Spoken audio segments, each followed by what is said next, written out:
And we back with a part two, with a part two, with a part two. Part two uh one when a what uh woman imaginary friend comes alive every time she get bullied. I mean, go kill somebody every time he already alive. We already seen that. He crazy, boy. He ain't got the therapist. He ain't got the yeah. If you ain't, that's why I ain't saying nobody. Because if you ain't seen, go back and watch some of the videos. I ain't telling you nothing. Don't come to part two. Think you can part two us. You can part two with us. You can't part two with us. You gotta go part one. Go to part one, bro. Go to part one. And make sure you drop a like because hey, we trying to grow. We trying to grow. Like, comment, subscribe, man. Let's get into it. And Tom. The couple dash out of the building and hop into Ian's truck, who is surprisingly waiting for. Was I supposed to give y'all a summary? Nah. If you don't know nothing, you gotta go to part one. Go to part one. We starting fresh today. If you don't know, that's it. But for real though, they moved into dude's childhood house, and I'm guessing they had already moved all their stuff in and this, that, and the third from they collective houses and shit from when they moved together, and then she had found her old imaginary book that she had made of an imaginary character, her imaginary friend. Now that she got older, the imaginary friend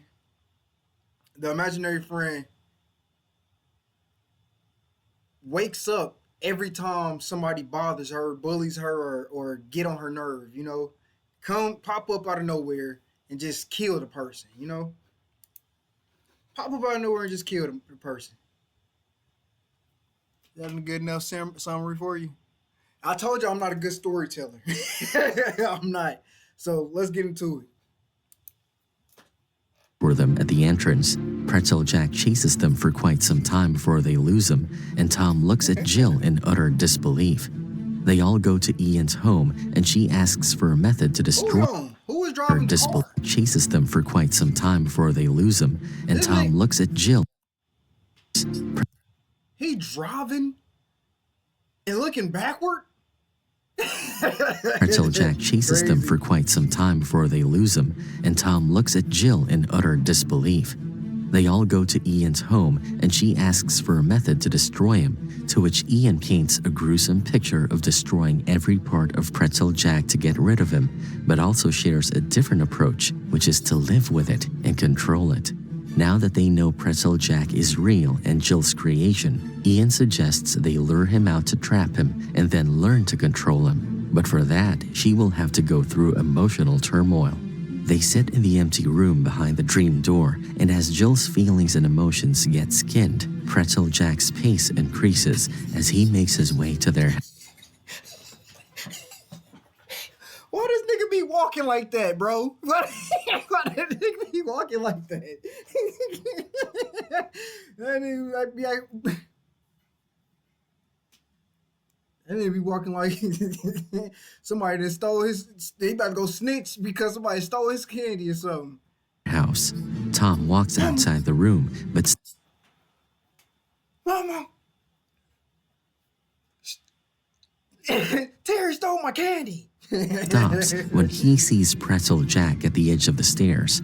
Just then, Jill's phone rings, and she picks it up to find it is her dad. Pretzel Jack suddenly charges towards Tom, but runs past him into the room where he sees Jill, who is now calm, and performs some moves to impress her.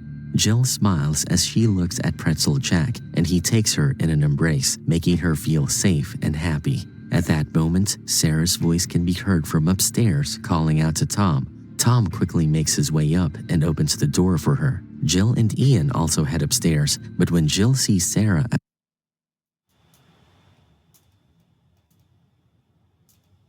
Why did you do that?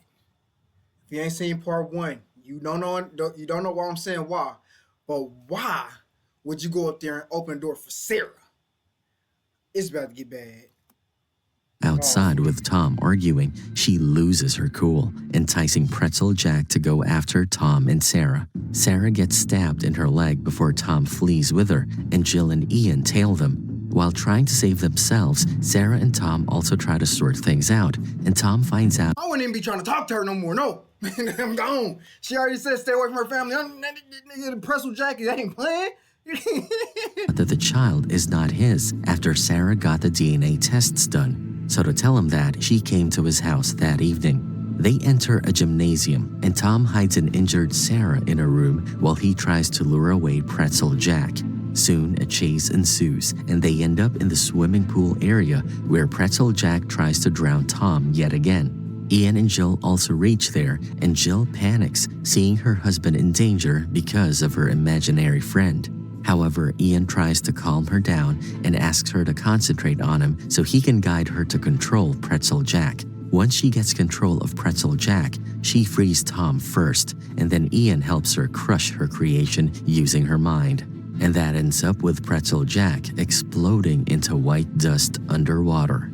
Simultaneously, Jill and Ian fall That's not what killed Pretzel Jack. Got shot 30 times, and that killed him?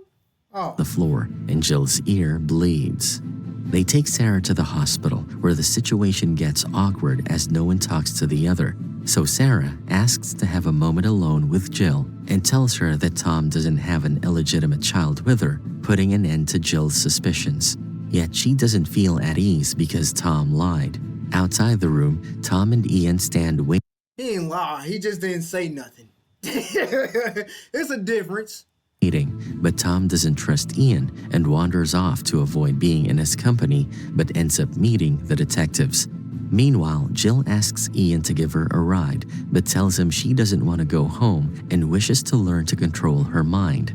Ian takes her to his family's summer home, and a feeling of deja vu suddenly engulfs Jill as she enters the house. So Ian prepares the bed for her, and once she's asleep, he goes through her phone, where her dad has left dozens of messages and calls asking her to meet him. After being grilled by the detectives at the hospital, Tom returns home, tired. He calls for Jill, but when no one answers, he reaches out for his phone and finds a message from Jill's dad, Bill, who sounds panicked and asks Tom to tell Jill to meet him as soon as possible, as he has something very important to share about his family. The scene then shifts to a motel where Bill is drinking. When he hears a knock at his door, he rushes to find it is Ian, who addresses him as Dad, indicating Jill is his half-sister. Ian despises his dad and conjures Tallboy, who gouges Bill's eyes, killing him instantly. Moments later, Tom reaches the address Bill had mentioned in his voicemail and sees Ian leaving the same motel. Tom goes into the motel looking for Bill, but the room Bill had mentioned is empty, as if he was never there. The next day, Ian starts training Jill and reveals he created her dog, which astonishes her. After finding her phone smashed, she can't shake an inexplicable feeling and steps out of the house for some fresh air. Unbeknownst to her, Tallboy is keeping a vigil on her. Once back inside, she hears rustling from within a closet. She opens it to find a stuffed dog toy that looks exactly like she had when she was a little girl. Fear grips her immediately as she realizes something is very wrong. So, what I just got is they are brother and sister. Oh, man. But she composes herself before Ian and says she needs to go home. Back at the house, Tom spots his dog's twin that takes him into Ian's home, and after finding no one's home, Tom snoops in to find Jill's pictures and proof that reveals Ian is Jill's half-brother. Ian and Jill return home and find Tom inside the house with all the pictures, and he confronts Ian about it. Jill suddenly remembers why the house looked familiar, because it was the same house where her dad had taken her and her mother a few times, and she had left her stuffed dog there. She puts the pieces together and is furious that he lied to her, but Ian wants her to understand he did everything for her and takes them to show Bill's corpse in his garage, but it is half chewed by hungry dogs that are Ian's creation. Horrified by what she has just witnessed, Jill steps back and yells at Ian to stay away from her and calls the cops. The cops and the detectives soon arrive, and Ian confesses to killing his dad and also takes the blame for Jason's killing. He further states that he needed the condo he lives in to be near Jill, so he put the house owners to rest. He is arrested and taken away by 2 detectives, and as he is being transported, they get stuck behind a school bus and wait for it to move. Just as they are waiting, Tallboy comes from behind, holding drilling machines, and brutally kills the detectives. Jill and Tom reconcile after the time apart and realize how much they love each other. Tom steps out of the house to see Ian standing on his porch, covered in blood. Tom calls a cop who is at the neighboring crime scene, but to his horror, Ian makes Tallboy slay the cop. Tom tries to run inside, but Ian has already conjured a door behind Tom, through which a red-hooded entity stares back at Tom. Jill calls out to Tom, but he doesn't answer, so she goes out and finds the body of the cop and a message for her, asking her to meet at the ghost neighborhood, written by his blood. In the ghost neighborhood, Tom is seen being dragged by the Tallboy into a building under construction, and he stops near Ian, who has just finished eating to keep up his strength. He confesses that he loves Jill in a pure, uncomplicated way and sees them being connected by the abilities they possess, much to Tom's disgust. But Tom doesn't stay longer to hear his nonsense and makes a run for it as soon as he gets a chance and finds him being pursued by the Tallboy. Meanwhile, Jill arrives at the ghost neighborhood in search of Ian. Unbeknownst to her, the hooded entities are following her, and when the security guard tries to stop her, those entities attack the security guard, stabbing him to death. Jill gets appalled and runs to hide from them, and Tallboy revving his drill nearby. She soon finds Tom, but after he forces himself onto her, she realizes it is not Tom, but Ian's creation with a psyche so he can feel Jill. Upon realizing this, she flees, and Tom's doppelganger chases her till she impales him with a piece of fence. Just as the fake Tom breathes his last, the real Tom comes, and to prove that he is real, he cuts himself with a nail, showing Jill his crimson blood. Jill finally breathes a sigh of relief and hugs Tom. It is the following day, and they step out in the open and soon get chased by Tallboy. They hide in a house where Jill concentrates on conjuring Pretzel Jack, while I was about to say, you need Pretzel Jack back. Shit. Tom distracts Tallboy. Just as Tallboy is about to attack her, Pretzel Jack appears, and an epic showdown between the imaginary friends of the Part siblings begins. In no time, Pretzel Jack snatches Tallboy's drill and cuts his head in half, eliminating him. To put an end to their ordeal, Jill suggests they finish Ian. Ian knows what's coming next, so he runs and uses the last bits of his energy to revive Tallboy. He continues running, and the trio tails him into another abandoned home. Jill finds Ian in a room with dozens of different colored rooms. Ian is not ready to give up on Jill and starts tackling her, which is witnessed by Pretzel Jack.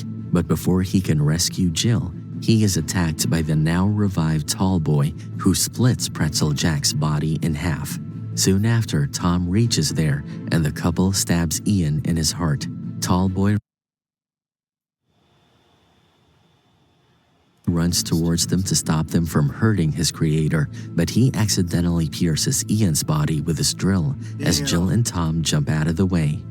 Ian suffers a lot before he dies, making Tallboy and all the doors vanish. Sometime later, we see Jill and Tom are parents to a beautiful baby who has inherited Jill's ability and can conjure entities who can become killers anytime.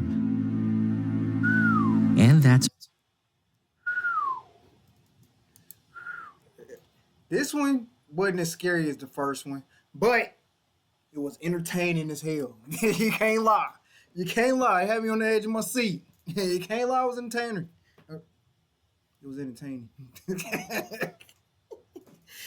But if you haven't already, like, comment, and subscribe.